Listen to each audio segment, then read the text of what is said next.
Hi, friends. I think it's so amazing how powerful the brain is. The brain is so powerful, and like some of the things that we do in our subconscious mind, that we don't even realize that we're doing it, a lot of it stems from our childhood.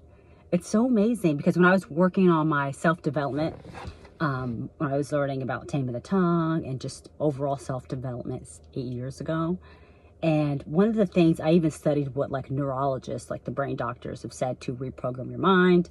And one of them is meditation and visualizing yourself, like visualizing the person that you want to become. How does this person talk? How does this person walk? How do they react to things? Something like that. The easiest way to start doing that, if you can't visualize who that person is, or you can't figure out like what your dream person would be, or the best version of yourself would be, it would be, maybe you can look at a celebrity, your favorite celebrity, and you like the way they talk, the way they carry themselves, the way they dress, the way they answer things, the way they are during something that's during chaos or anything like that, or difficulties. So you kind of like mimic that style if that's the person you want to be, or you feel like you're called to be. That's some of the things that I did about 8 years ago. But like a lot of times, like for example, when you are someone that's in constant bad relationships, right? So you're a sweetheart, you're kind, you're gentle, you're so sweet and loving. But for some reason, if you keep attracting bad relationships, right? It's so fascinating how the brain works, right? You say, for example, you attract someone that's dismissive, that doesn't value what you say, that gets angry quickly, or has bad habits, or is a liar or cheater or whatever it might be, right? Male or female. And a lot of times it's from our childhood and we think it's normal. It's not normal, right? You have to be able to reprogram yourself and let yourself know what is normal. And a lot of times you're like, why would God let me meet someone like this? Why do I keep meeting the same person? It's a lot of times to teach you something. It's to teach you, and for you to use that wisdom to teach other people too, right? Because a lot of times it's not about us. So I just love how powerful the brain is, and we don't even realize how powerful it is because we do things that are in our subconscious mind. We do things without realizing it. A lot of it's from our childhood. Say, for example, you're someone that deals with, keeps dating someone that has a dismissive personality. Someone who can't express themselves. I'm not saying it's good and bad. I'm just saying like I'm not talking about just one bad thing. Everyone has something, like we're human. It's not a big deal. But I'm talking about it's constant to where it's like hurting you. Like say they hurt your feelings, or you're expressing yourself and they dismiss your feelings, or they minimize it every time. I'm not talking about just a one-time thing. I'm talking about every time. It's always dismissive, or they always say you're being too sensitive. Or you meet someone that's not supportive, or you meet someone that you question them about something that you found or whatever it is, and they try to turn it on you for stupid, whatever it might be, right? It all stems from our childhood. So if you meet someone that's dismissive, and then you date someone else and they're dismissive, or you meet someone that's a manipulator and the other person's a manipulator, and then one person's toxic, the other one's toxic, a lot of it's from our childhood. You have to look deeply into it and do the work and say, who does this person remind me of, right? You have to be like, oh, they remind me of, maybe someone in the family. Someone in the family was like that. I mean, mom, dad, cousin, whoever the caregiver is. I'm not blaming them because we're all work in progress, but you have to be able to break that habit and what you're used to. You have to, and then you ask yourself, like, why am I attracted to this? Why am I attracted to, first you have to ask yourself, why am I attracted to this person that's toxic? They're dismissive. They don't make time for you. They're rude. They always bring you down. They're always dismissive. They're always argumentative. It's always something with them. Sneaky behavior. It's always something with them, right? So you have to ask yourself, why am I attracted to this person? And then you start thinking about it, and you're like, wait, this person is dismissive. When I was a child, I'm used to not being heard. I'm used to not being heard. This person's not affectionate. I'm used to not my family or whoever it is telling me they don't tell me that they love me. I'm used to my family not hugging me. You're used to that. So you're used to that. So you think it's normal. Whatever it might be, you think it's normal because from our childhood, right? And a lot of times it's there to teach us Maybe you don't, you need to learn boundaries. Maybe you need to learn to stand up for yourself. Maybe you need to learn to pay attention to the red flags before it gets serious or before you start loving somebody. Isn't that so amazing how that works? Everything's for a greater good. And then also after that, after you find that, you're aware and you kind of realize what qualities this person has that you don't like. And then you meet another person that have the same quality. They can look totally different, but they have the same quality. You know what that means? You are attracted to that toxic trait, and you're attracted to it because it's familiar to you. It's familiar to you. If you keep attracting someone that's dismissive, argumentative, abusive, has bad habits, sneaky, liar, manipulative, gaslighting, say you found them with something and they'll lie and say it's not true even though you see it with your own eyes. And it's just constant chaos. Or even if someone that's a drama queen or drama king, and you keep finding someone like that, a lot of times, I'm so sorry to say this, a lot of times it's us. It's us because you, for some reason, you are attracted to that. You need to break it. You need to break it, okay? You need to break it because it's us, because we're not realizing, everyone meets a toxic person, right? Everyone meets a toxic person. They've all tried to date somebody. Like, they've all tried to date, the toxic person has tried to date everyone, right? But not everyone accepts them. Not everyone accepts them. If you're someone that continues to accept them as in like dating. I mean, of course, you're supposed to still love them, wish them best. But I'm saying if you decide to date them, you're the one that's keeping them. And a lot of times it goes from our childhood. Who does that person remind me of? Oh, my family wasn't supportive. They always dismissed what I said. Oh, they weren't affectionate. They never hugged me either. Or they always try to manipulate and gaslight me and make me self-doubt myself, or they made me feel I wasn't worthy. Whatever it was, right? It's from our childhood. It's whatever we're used to. So we have to be able to recognize that and have a serious conversation with ourselves, work on it, and then renew our minds. And you can use visualize like the person you want to be. And you also have to write down, for me, I like to write down what characteristics you would like in a partner. Someone that has the fruit of the spirit, someone that's kind, someone that's loving, someone that's patient, you know, someone that reads the scripture. Whatever you're looking for in a person, you have to write it down. And then you have to know your deal breakers. You have to know your deal breakers. For me, like one of my deal breakers, for example, is someone that lies. I'm not talking about little lies, like everyone says something that lies all the time. That's fine. I'm talking about big lies. About like who you are, about just anything like that, about where you were, anything, any lie that's not necessary.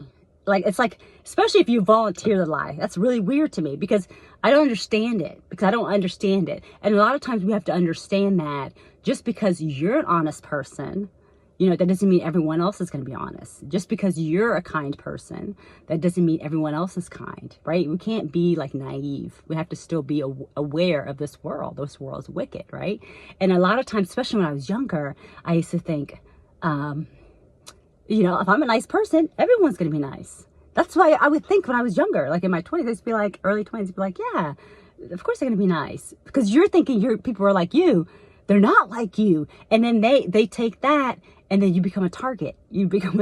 Right? So it's crazy. Like, you have to be able to see someone's fruit, definitely, and their character and how they're living their life, the things they say. I know this one girl who was dating this guy. They're broken up. But she was dating this guy, and he was so mean. She would tell me stories and stuff. He was so mean to her. She was telling me how she told him once, because they were together for a few years, and she told him how she was sexually assaulted when she was a kid, right?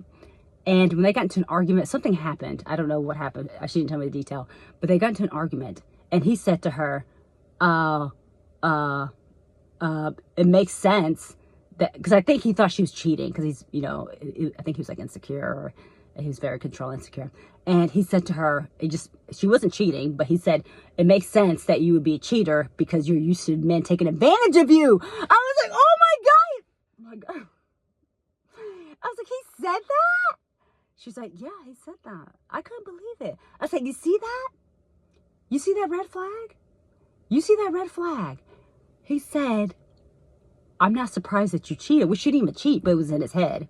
And he was like, I can see why you're a cheater, because you're used to men taking advantage of you. Like, that's so evil. Who says that? Who says that? I was like, who even thinks like that? I was like, that is so mean. And she was telling me like a lot of things that he said. And I was like looking at her like, I mean, is this the kind of relationship that you want? Do you think you deserve to be spoken to like that? And she's like, no, but I love him. I was like, but you have to love yourself. You have to love yourself. This guy obviously has no respect for you. You know, he's not even like embarrassed to say that to you. It doesn't matter how angry he is. It doesn't matter what he thinks he found. To hit that low, that's pretty dark. That's pretty dark. Where'd you get that from? Like, where'd you get that darkness from? I wouldn't even think to say that to somebody. Not even your worst enemy. Like, who thinks like that? Like, how are you so quick to respond like that? It's like you're using, and some people do that too. Some people will try to find out about your past and try to get you to open up so they can use it against you. Just like Delilah and Samson, right? She wanted to know his weakness, which is his hair, his strength, his secret to his strength. So she was trying to find the weakness, which was cutting his hair, so she could use it against him. So some people will use your weakness against you. And I'm not saying everyone's like that. You have to have discernment, and you have to kind of know them a little bit more in their character. And she's told me, she eventually, she ended up leaving on her own. I mean, I won't tell you when to break up. I was just telling her, is that what you think you deserve? Because if you do, that's kind of sad. That's kind of sad that you think you deserve a partner that speaks to you like that. That's not normal, and that's not right. And I can't even imagine someone speaking to me like that. You will never hear from me again. That is so disrespectful. So, and then how do you turn around someone's trauma and throw it in their face? That is so evil. I couldn't believe it. I was like, are you serious? Oh my gosh, that is such a nightmare. So a lot of times when we keep attracting someone that's toxic, a lot of times, and I'm so sorry to say that, but a lot of times it's us, because we're the ones that's keeping them. You know, they talk to everybody, they want to date everybody, but we're the ones that's saying yes. Why are we saying yes? Are we not paying attention to the red flags? Do we not have boundaries? Do we let a lot of things slide? Are we not listening to our discernment? What is it? Because the Lord is trying to teach us something from this. That's why you keep having back-to-back toxic relationship, because it is from our childhood. You have to be aware of that, and you have to break it. You have to break it. You have to break it, reprogram yourself, and realize what is healthy. What I do is I write down my deal breakers to remind myself, and what I want in a man, and what would I consider in a guy, you know?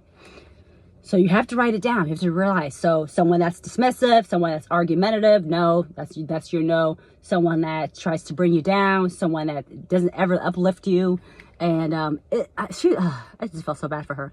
But a lot of times, yeah, it stems from our childhood, and it's really sad that we're not aware of that. We're not aware of that. So that's why the brain is so important.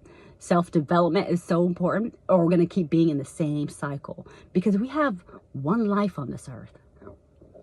One life. You know, you get to breathe this fresh air. Life is beautiful. Nature is beautiful. Fresh breath air. Don't spend it on someone. Don't waste your time on someone that brings you down, that doesn't support you, that doesn't love you, that's not kind to you, that doesn't have the fruit of the Spirit: love, joy, patience, kindness, faithfulness. It doesn't have the fruit of the Spirit. And even in the scripture, it says what makes a man attractive is a man's kindness. For a man who is masculine, strong, all that, to come down and to be kind and to be gentle, that is a strength. That's not a weakness. That's a strength.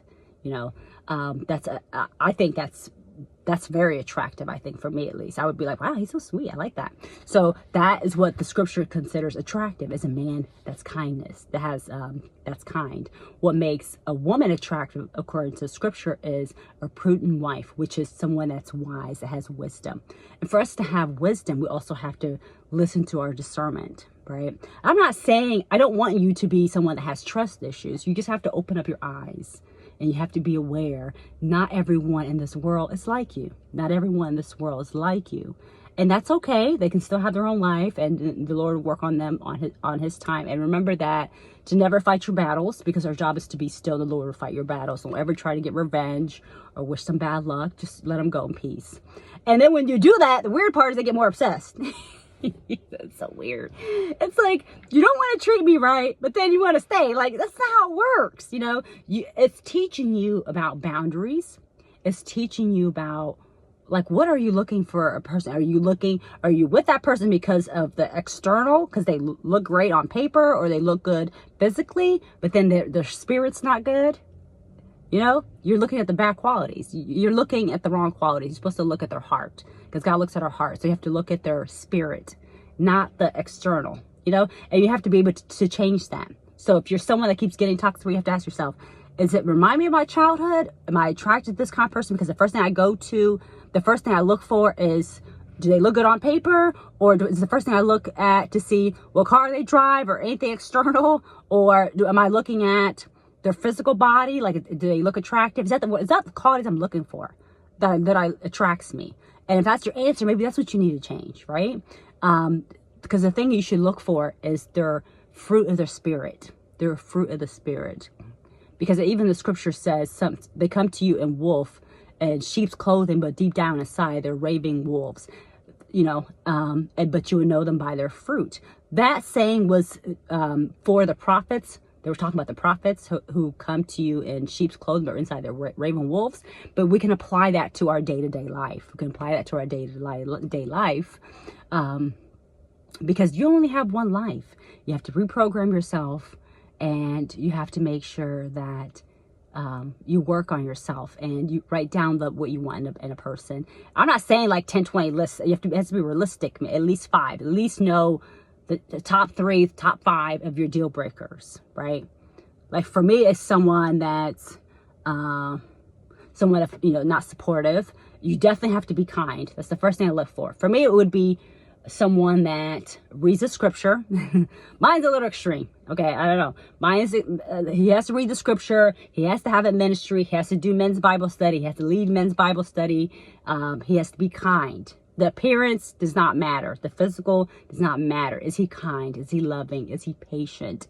Is he faithful? Is he protective? You know, stuff like that. I like to look at the internal. How is the character?